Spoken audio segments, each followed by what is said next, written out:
sessions, brilliant presentations. I learned a lot myself. I've been doing a lot of stuff on the sciences and also history of the sciences. I also have some general books that some of you may be aware of. The idea of India last year, which overlaps some of the stuff that we discussed, excepting that it presents peer-reviewed scholarly data that we have on how Indian ideas went, not southeast because that's very well known, the Chola Empire and so on, Indonesia, and via the seas all the way up to Japan. We all know that. And for example, everybody knows that the deity who is worshipped the most in Japan is Saraswati, right? Benzai 10. And you have more shrines to Saraswati in Japan than in India. And the Japanese still use one of the Indic scripts called Siddham to write mantras. Still used. It goes back to about 1,000 years ago. So that is very well known. So what I did was to investigate published unimpeachable research, because people can always say, is this reliable or not? The ideas from India going across the Himalayas, all the way to the Slavic world, and possibly beyond. Now we do know that before the Slavs, who are the Russians, the Ukrainians, the Czechs, and the Poles, and others, the Serbs, before they were Christianized, about 1,000 years ago, they worshipped their own religion, where their chief divinity was called Hercules, which is a different way of writing Parjanya. And Parjanya, as you know, is one of the names of Indra. And in fact, their chief temple or shrine was in the Baltic coast, and they worshipped their divinity as with four faces. Just like Shiva is also represented either in 3 or 4 or 5 faces, with 4 faces. And the representation of divinity in multiple faces is a uniquely Indian idea for reasons that are, the whole idea of transcendence was one factor there. So the 4 faces were named. The northern one was called Swarga. The western one was called Indra. The southern one was called Ladha, which is the Sanskrit word meaning beautiful and charming. And the eastern one was called Moksha. Now some scholars have tried to look at etymologies from within the European region, but there really aren't any. The Sanskrit etymology is most logical. Now, the Slavs resisted Christianization for a long time, and ultimately they were converted about 1,000 years ago. But there's one thing they didn't give up, even after becoming Christian. For example, in the Russian Orthodox Church, when you circumambulate, they have ritual, they still go rightwards, pradakshina, as we know, while the pagan Rome, before Christianization, also went rightwards. But when Rome became Christian, they switched it, and in Christian standard Roman Catholic ritual, they go leftwards. But the only Christian church which still follows rightward circumambulation is the Orthodox Church, Russian Orthodox Church. So they didn't really give it up.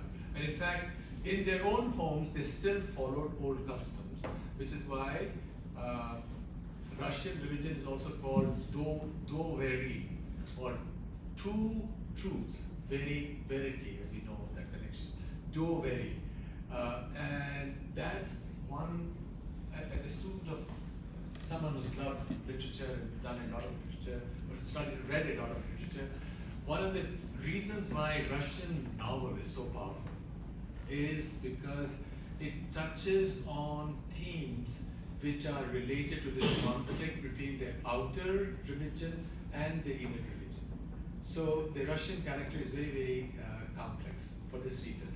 And in fact, as we know, to look at contemporary history, um,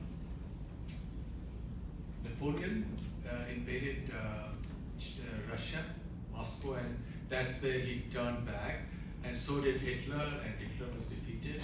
Now, the interesting story about Napoleon's is that when he reached about 12 miles to the outskirts of Moscow, he was expecting that the Tsar and the army would submit, and then there would be some kind of a compromise, because Napoleon was quite commonly, he reinstalled the king or made some kind of a arrangement. So from the palace, from where he was looking at the city, he found that the Russians were burning every building in Moscow, including the churches. And he was very upset. He says, he said they are Scythians. So the exact term I don't remember right now, but he suggested that they were not quite Europeans.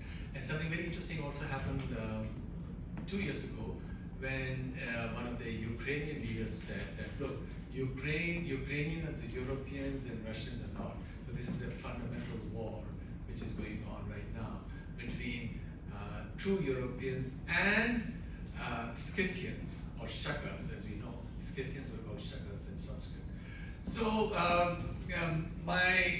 if I have a minute, the other stuff that I've done for many years is to look at history of Indian sciences, and we had a brilliant presentation, so I will not go on that. But it's recently been shown mathematically that the very heart of the Vedas, or Vedanta, if you look at the Brahma Sutras or the Upanishads, or in Vedanta Sutras, right? So if you do that, the whole idea is that the Atma is different from the body. You know, that's really the very heart of Indian knowledge. Atma is not the body. Western tradition is that consciousness is a part of the body.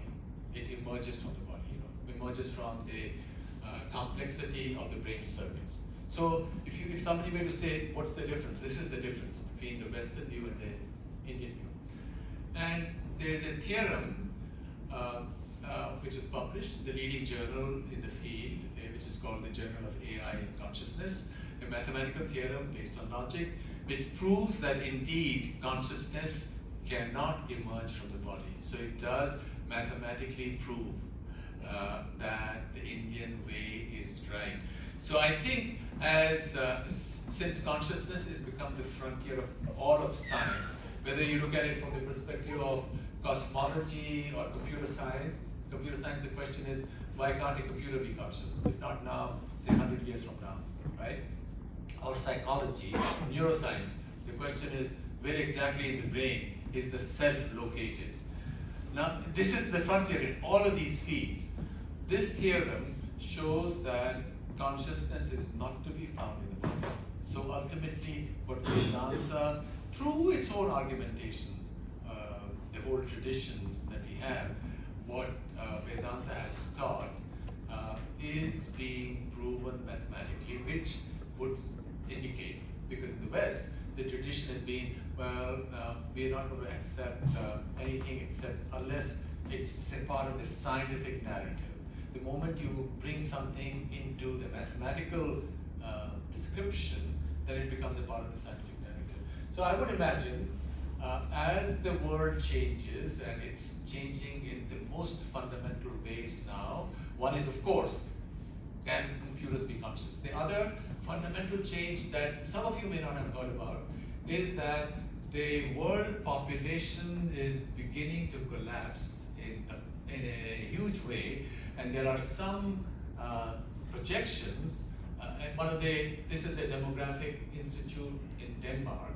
Its projection is that in 2100, and this is not the mainstream, it is possible. In 2100, the world population will be 1/2 of what it is now. Right now it's 8 billion. 80 years from now it will be only 4 billion. 2200 it will be 200 million.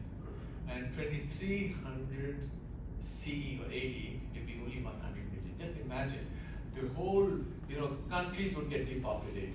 And this is right now most clearly visible, for example, in China. China's current population is 1.4 billion, right? But for the last several years, the number of babies born is only 9 million. If you look at the lifespan, let's say 80 years, 9 million for 80 years will only give you 700 million. So even if every year they have 9 million babies, 80 years from now, their population will be 1/2 of what it is now. Most likely it will be 1/3.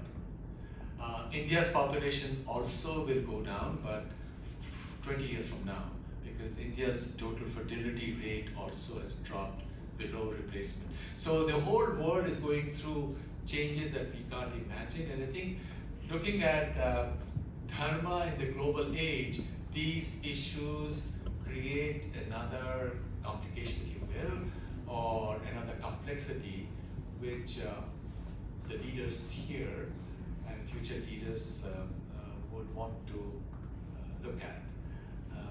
So with this, thank you very much. Very amazing presentations, and I'm sure we'll all have a great time today and tomorrow.